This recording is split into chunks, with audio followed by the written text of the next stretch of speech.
Assalamualaikum warahmatullahi wabarakatuh. Seperti biasa, pada siang kali ini aku bakal menjawab pertanyaan yang diajukan oleh Ibu Tasya pada tugas video keempat. Pertanyaannya adalah, apa dasar hukum dalam menerapkan metode Bimba? Nah, dasar hukum dalam menerapkan metode Bimba, yang artinya sebuah landasan untuk menerapkan metode Bimba. Yang pertama itu ada hak anak. Hak anak yang sejalan dengan Bimba A, I, U, E, O ialah hak bermain dan mendapatkan pembelajaran. Kenapa hak anak ini dijadikan dasar hukum dalam menerapkan metode Bimba? Karena anak fitrahnya adalah seorang pembelajar. Untuk menjadi seorang pembelajar, makanya kita harus menumbuhkan minat belajar. Bagaimana caranya agar kita bisa menumbuhkan minat belajar? Yaitu bisa dengan proses pembelajaran yang sepenuhnya menyenangkan untuk anak.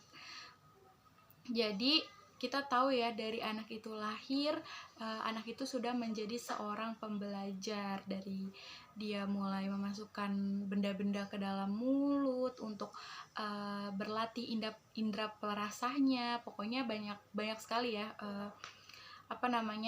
contoh-contohnya yang menunjukkan kalau anak itu emang terlahir sebagai seorang pembelajar. Nah, kita sebagai orang dewasa harus membimbing dan menumbuhkan minat belajarnya sejak usia dini, teman-teman. Nah, itu sebabnya kita harus berparadigma Bimba. Agar apa? Agar hak anak itu terpenuhi. Jika kita tidak berparadigma Bimba, maka dampaknya hak anak tidak akan terpenuhi, dan tentunya sama saja kita merampas hak-hak anak-anak untuk mendapatkan pembelajaran, teman-teman. Nah, yang kedua ini ada teori belajar dalam psikologi pendidikan. Nah, teori belajar dalam psikologi pendidikan ini ada 3 ya, teman-teman, dan ini saling berhubungan satu sama lain untuk menumbuhkan minat kuadrat atau minat menggelora pada diri anak. Nah, yang pertama ini ada the law of effect, artinya hukum sebab akibat, dimana ketika kita orang dewasa, motivator itu memberikan sesuatu hal yang menyenangkan, kegiatan yang menyenangkan untuk anak, maka anak akibatnya akan mau terus mengulang, teman-teman, mengulang secara senang hati dari dalam hatinya. Dia tuh mau terus mengulang karena menurut dia itu menyenangkan, karena anak kecil itu menyukai hal-hal yang menyenangkan. Yang kedua ada the law of exercise, artinya hukum latihan, dimana ketika anak sudah senang untuk mengulang suatu kegiatan, maka anak itu akan berdampak mampu, teman-teman.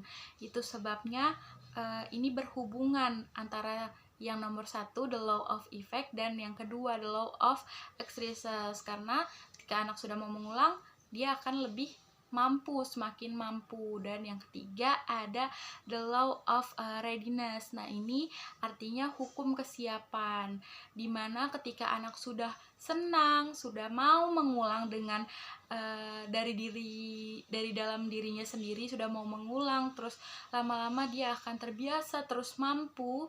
Setelah mampu, dia akan lebih siap dan lebih terampil lagi, teman-teman. Nah, makanya teori belajar dalam psikologi pendidikan ini saling berhubungan untuk menumbuhkan minat kuadrat anak, karena mereka benar-benar bertahap ya, teman-teman.